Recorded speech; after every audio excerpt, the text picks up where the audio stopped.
Me encontraba en un crucero junto a la familia de mi esposa cuando mi cuñado se dirigió a su novia y comentó: «Las pastillas abortivas que pusiste en sus vitaminas están funcionando a la perfección». Mi mano quedó paralizada sobre la cerveza. Lo expresó en un dialecto secreto de la infancia de mi mujer, uno que ella me enseñó pero que no lograba recordar debido al trauma de 7 abortos espontáneos. Me congelé. Tino se volvía cada vez más arrogante. «Solo falta un mes para la lectura del testamento del abuelo. Si ella no tiene hijos para entonces, recibiremos $4 millones.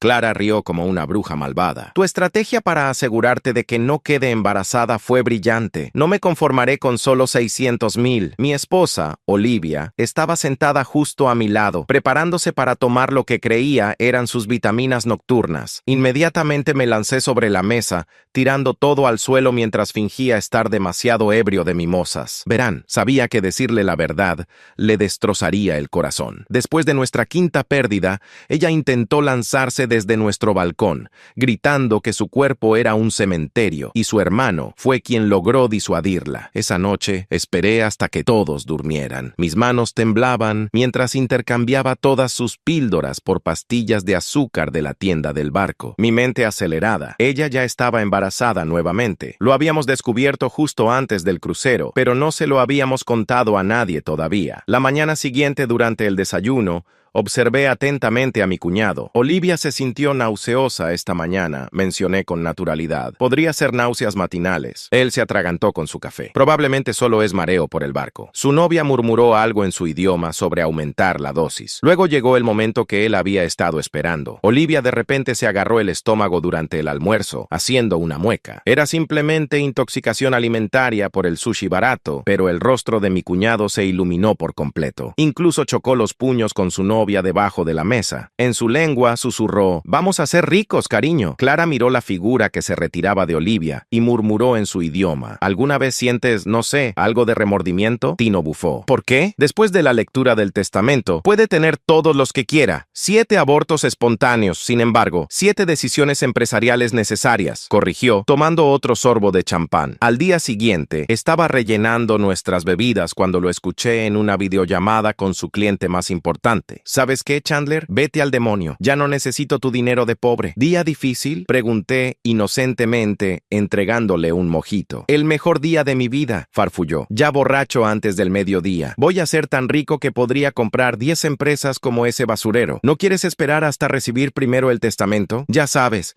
No vendas la piel del oso antes de cazarlo», se rió. «La gente pobre espera, la gente rica planifica. Gran diferencia». Fue entonces cuando su novia le agarró el brazo, susurrando en su lenguaje: «Si estás tan seguro de que las pastillas funcionaron, ¿por qué esperar? Celebremos ahora». Lo arrastró hacia la boutique de lujo del barco. Y lo vi agotar todas sus tarjetas de crédito con la certeza de dinero que nunca tendría. Para el tercer día, había perdido completamente la cordura. Lo vi marchar hacia el escritorio del director del crucero, exigiendo firmar su membresía Pinnacle Elite. 150,000, dijo el director con cuidado. «Sin problema», farfulló Tino, firmando el contrato. Su estupidez me hizo jadear. En el transcurso de solo unos días, ya había gastado toda su asignación del testamento en basura inútil. Esa tarde en el buffet, cuando el personal le pidió que esperara en la fila como todos los demás, explotó. «¿Sabes quién soy?», gritó. «Estoy a punto de ser dueño de esta línea de cruceros. Todos están despedidos». La seguridad tuvo que escoltarlo de regreso a su camarote, mientras otros pasajeros filmaban. La cena de la última noche fue perfecta. Mi cuñado se puso de pie, tambaleándose con su camisa de diseñador manchada de vino. «¡Un brindis!», gritó. «Por nuevos comienzos.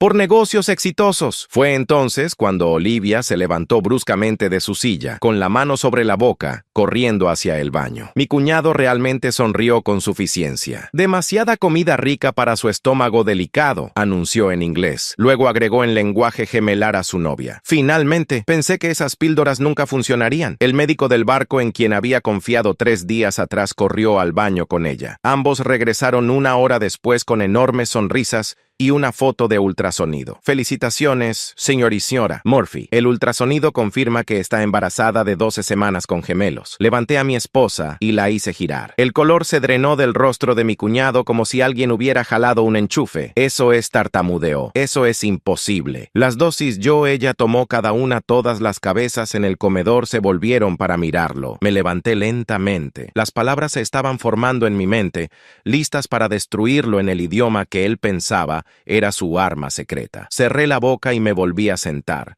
dejando pasar el momento. Todos a nuestro alrededor comenzaron a aplaudir y felicitarnos por los gemelos. Y atraje a Olivia mientras observaba el rostro de Tino pasar por confusión y pánico. Seguía mirándome como si esperara que dijera algo.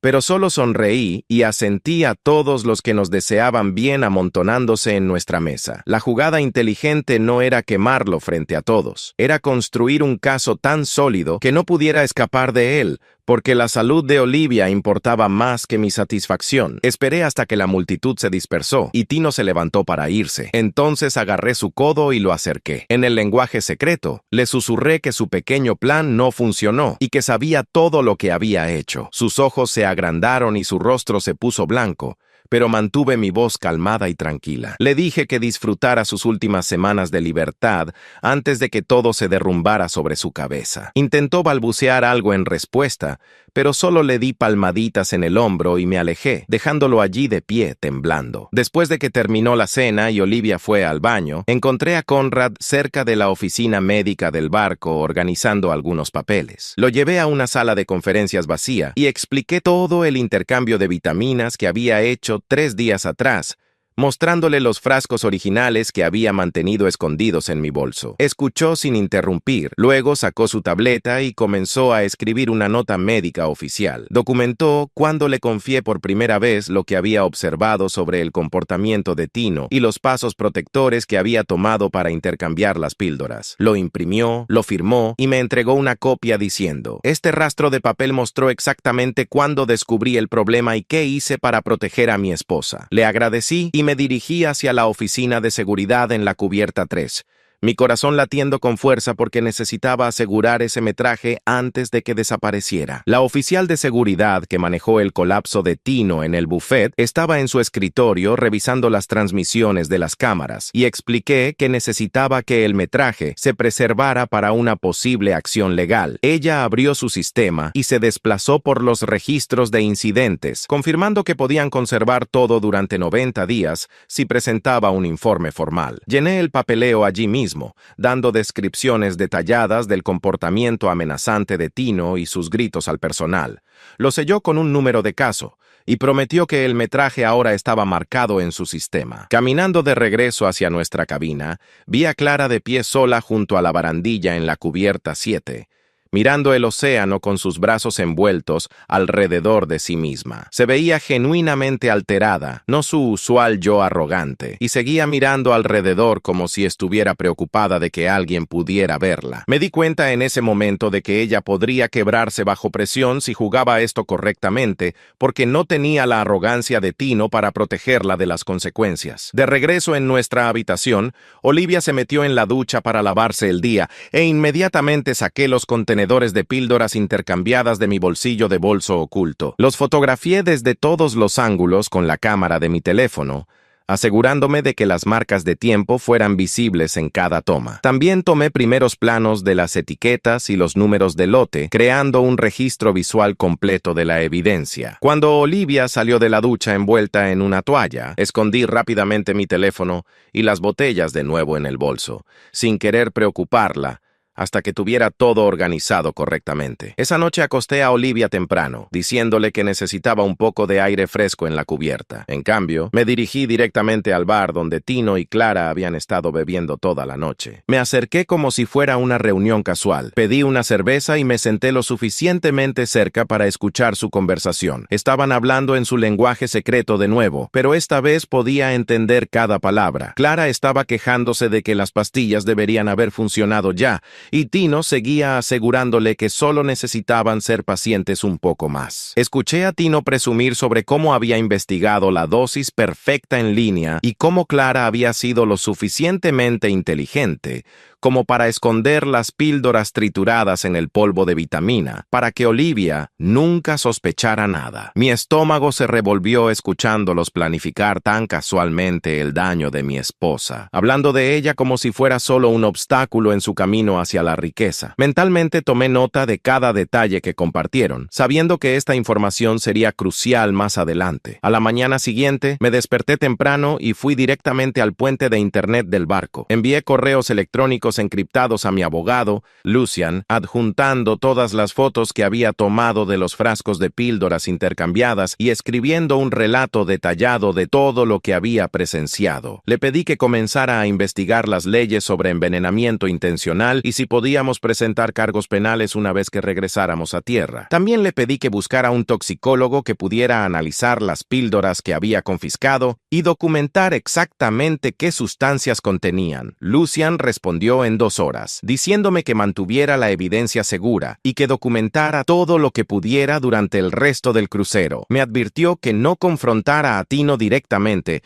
porque podría destruir evidencia o volverse violento si se sentía acorralado. En cambio, me aconsejó seguir actuando normalmente mientras recopilaba silenciosamente cualquier prueba adicional que pudiera. Los siguientes días en el crucero fueron una extraña mezcla de paranoia y actuación. Tenía que pretender que todo estaba bien mientras observaba secretamente cada movimiento de Tino y Clara. Olivia notó que estaba tenso, pero le dije que solo estaba preocupado por el embarazo después de todas nuestras pérdidas anteriores. Ella me abrazó y me aseguró que esta vez sería diferente, sin saber cuán literalmente cierto era eso. Tino continuó gastando dinero como si ya fuera millonario. Lo vi comprar botellas de champán de $500 en el bar del barco, reservar tratamientos de spa caros para Clara y hasta dejar propinas de $200 a los camareros solo para presumir. Su comportamiento se volvió cada vez más errático a medida que pasaban los días, balanceándose entre euforia maníaca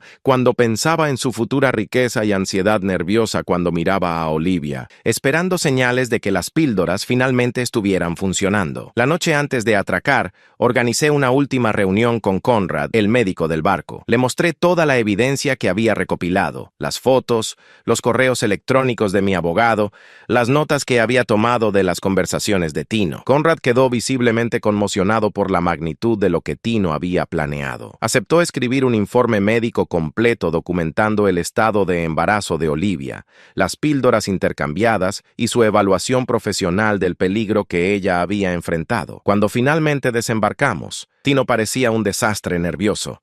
Seguía mirándome con ojos salvajes, claramente preguntándose si yo sabía algo o si era solo paranoia. Mantuve mi cara neutral, ayudando a Olivia con nuestro equipaje, mientras Tino y Clara se apresuraban a salir del barco, probablemente ansiosos por escapar de mi mirada constante. Una vez que llegamos a casa, inmediatamente contacté a Lucian. Nos reunimos en su oficina al día siguiente con toda la evidencia esparcida sobre su escritorio de conferencias. Lucian la revisó meticulosamente, haciendo preguntas detalladas sobre el cronograma de eventos y quién más había sido testigo de qué. Después de 3 horas, se recostó en su silla y dijo que teníamos un caso sólido para cargos criminales de envenenamiento intencional y posiblemente conspiración. El siguiente paso fue decidir cómo manejar esto con Olivia. No podía seguir ocultándole la verdad, especialmente ahora que estábamos de vuelta en casa y a salvo. Esa noche, después de la cena, me senté con ella en nuestro sofá y le conté todo. Vi cómo su rostro pasaba por shock, incredulidad, horror y finalmente una ira fría mientras le explicaba lo que su hermano había hecho. Olivia permaneció en silencio durante mucho tiempo después de que terminé de hablar. Lágrimas rodaban por sus mejillas, pero su mandíbula estaba apretada con determinación. Finalmente habló, su voz temblorosa pero firme. Quiero que pague por esto, no solo por mí, sino por todos los bebés que perdimos por su culpa. La decisión de presentar cargos no fue fácil. Significaba hacer pública una situación familiar muy privada y dolorosa. Los padres de Olivia tendrían que saber que su hijo había intentado dañar a su hija, pero tanto Olivia como yo estuvimos de acuerdo en que la responsabilidad era más importante que mantener la paz familiar. Lucian presentó una denuncia formal ante la policía con toda nuestra evidencia documentada. Los detectives detectives tomaron declaraciones de Olivia, de mí, del Dr. Conrad y del personal de seguridad del crucero. Obtuvieron las grabaciones de las cámaras del barco que mostraban el comportamiento errático de Tino. Enviaron las píldoras que yo había confiscado a un laboratorio para análisis toxicológico. Los resultados del laboratorio regresaron 2 semanas después. Las vitaminas de Olivia habían sido adulteradas con misoprostol y mifepristona, los medicamentos estándar utilizados para abortos médicos. Las dosis eran lo suficientemente altas como para causar un aborto espontáneo en el primer trimestre, pero afortunadamente yo había cambiado las píldoras antes de que ella las tomara durante su embarazo actual. Armado con esta evidencia científica, el fiscal de distrito decidió presentar cargos formales contra Tino por administración intencional de una sustancia nociva,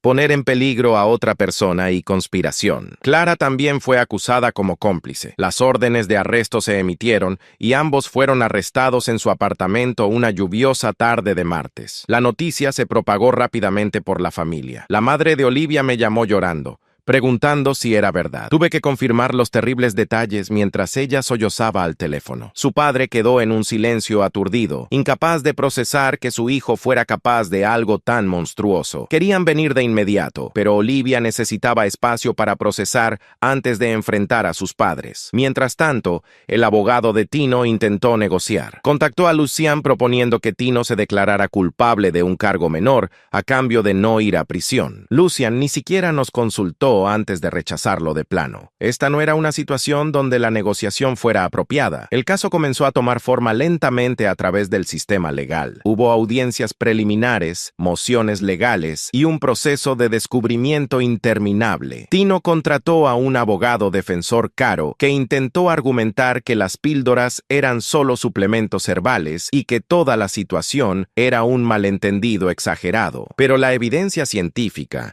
y el testimonio grabado del propio Tino en el crucero hicieron que esa defensa fuera insostenible. Durante este tiempo, Olivia tuvo que pasar por múltiples entrevistas policiales y deposiciones.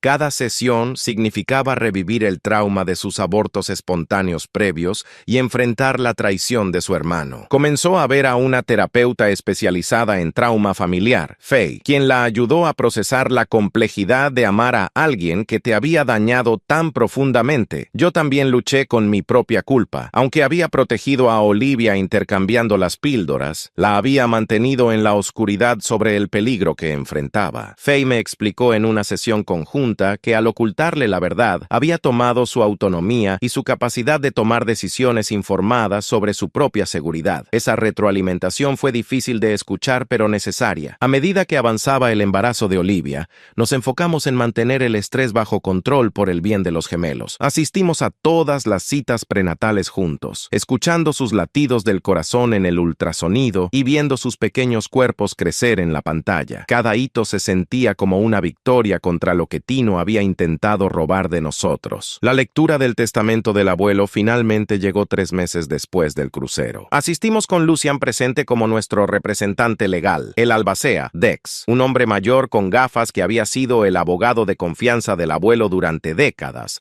Leyó las disposiciones con voz solemne. El testamento establecía claramente que la herencia completa iría a cualquier nieto que tuviera hijos para el momento de la lectura. Olivia, embarazada de gemelos visibles, calificaba inequívocamente. Tino, por otro lado, no solo estaba sin hijos, sino que enfrentaba cargos criminales que el testamento específicamente excluía de la elegibilidad. El rostro de Tino cuando Dex leyó esa parte fue inolvidable. Toda la arrogancia se evaporó, reemplazada por la realización de que había destruido su vida por nada. Clara, sentada a su lado, parecía pequeña y asustada, finalmente entendiendo la magnitud de las consecuencias que enfrentaban. La herencia total ascendía a $4.2 millones, que se colocaría en un fideicomiso para Olivia y nuestros futuros hijos. El documento del fideicomiso incluía disposiciones que Dex había agregado a pedido del abuelo específicamente para proteger contra la codicia familiar. Si alguien intentaba dañar a un beneficiario para obtener acceso a los fondos,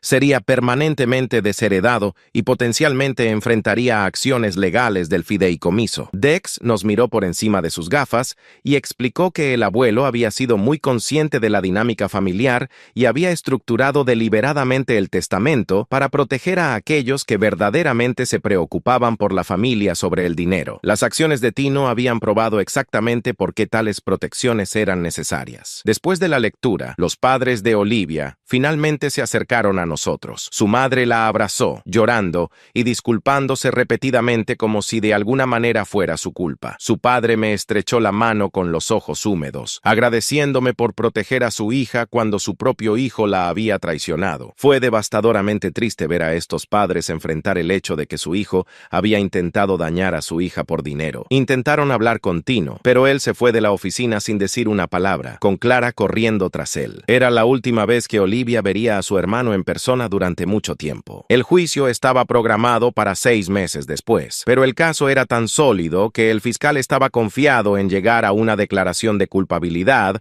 antes de ir a juicio. El abogado de Tino finalmente aconsejó a su cliente que aceptara un acuerdo de culpabilidad para evitar una sentencia de prisión aún más larga. Tino se declaró culpable de administración intencional de una sustancia dañina y conspiración. Fue sentenciado a 3 años de libertad condicional, 500 horas de servicio comunitario, terapia obligatoria de salud mental y restitución completa de todos los gastos médicos y terapéuticos de Olivia. Una orden de alejamiento permanente se puso en marcha, prohibiéndole cualquier contacto con Olivia o conmigo. Clara recibió una sentencia similar, pero ligeramente más leve, ya que el fiscal reconoció que Tino había sido el principal instigador. Ella también fue obligada a mantenerse alejada de nosotros indefinidamente. Durante la audiencia de sentencia, se le dio a Olivia la oportunidad de hacer una declaración de impacto a la víctima. Se paró frente al juez con su vientre de embarazo muy visible y habló con una voz clara, aunque temblorosa. Habló sobre el dolor de cada aborto espontáneo, la traición de descubrir que su propio hermano había causado su sufrimiento y el miedo que ahora tenía de confiar en la familia. Terminó mirando directamente a Tino y diciéndole: «No te perdono por lo que hiciste,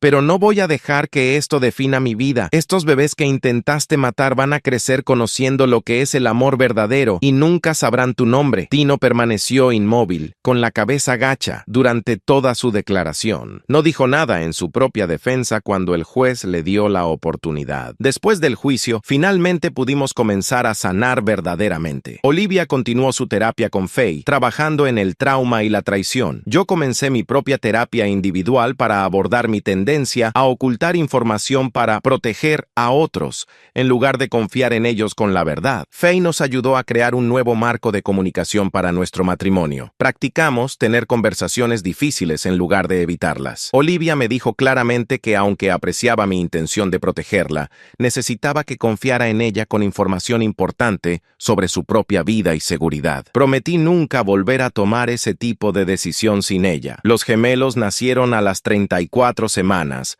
pequeños pero saludables. Pasaron 2 semanas en la UCIN ganando peso y aprendiendo a comer antes de que pudiéramos llevarlos a casa. La noche que finalmente los instalamos en su habitación, Olivia y yo nos quedamos allí viéndolos dormir, abrumados por el milagro de que estuvieran aquí a pesar de todo. Los meses siguientes fueron una neblina de pañales, alimentaciones nocturnas y agotamiento absoluto, pero también estuvieron llenos de alegría. Primeras sonrisas, pequeños dedos agarrando los nuestros, el sonido de 2 bebés arrullando juntos. Los padres de Olivia vinieron a visitarnos regularmente, deleitándose en sus nietos mientras luchaban con el dolor de lo que Tino había hecho. Nunca presionaron a Olivia para que perdonara o se reconciliara con su hermano. Respetaron los límites que habíamos establecido y se enfocaron en ser abuelos amorosos dentro de los parámetros que sentíamos seguros. Aproximadamente 6 meses después del nacimiento de los gemelos, recibimos una carta de Tino enviada a través de su abogado. Había escrito que estaba en terapia, había estado sobrio durante meses y estaba comenzando a entender la magnitud de lo que había hecho. No pidió perdón ni contacto, solo quería que supiéramos que estaba trabajando para convertirse en una mejor persona. Olivia leyó la carta una vez y la guardó sin responder. Me dijo que tal vez algún día estaría lista para responder, pero pero que ese día no era hoy,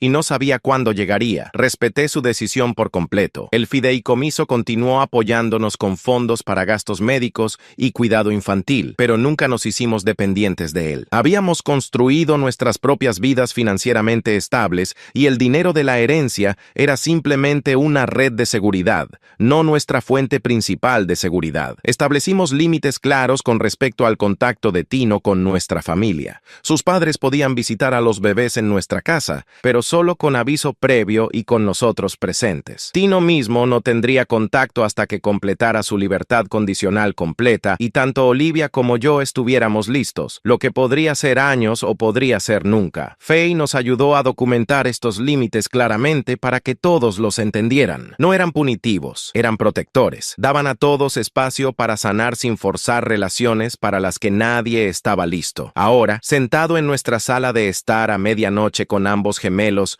finalmente dormidos en sus Moisés, después de una hora de mecerlos y calmarlos, y Olivia acurrucada a mi lado en el sofá, luciendo completamente agotada pero genuinamente tranquila por primera vez en meses, me doy cuenta de que no obtuvimos algún final perfecto donde todo resultó exactamente bien, o donde Tino obtuvo exactamente lo que merecía, o donde todo el trauma de Olivia simplemente desapareció. Lo que obtuvimos en cambio fueron límites que realmente funcionan para nuestra familia. 2 bebés saludables que están creciendo a pesar de nacer temprano, y el conocimiento de que cuando realmente importó, los protegí de la mejor manera que supe. La mano de Olivia descansa sobre mi brazo y está medio dormida, pero sonriendo ligeramente, y sé que vamos a estar bien.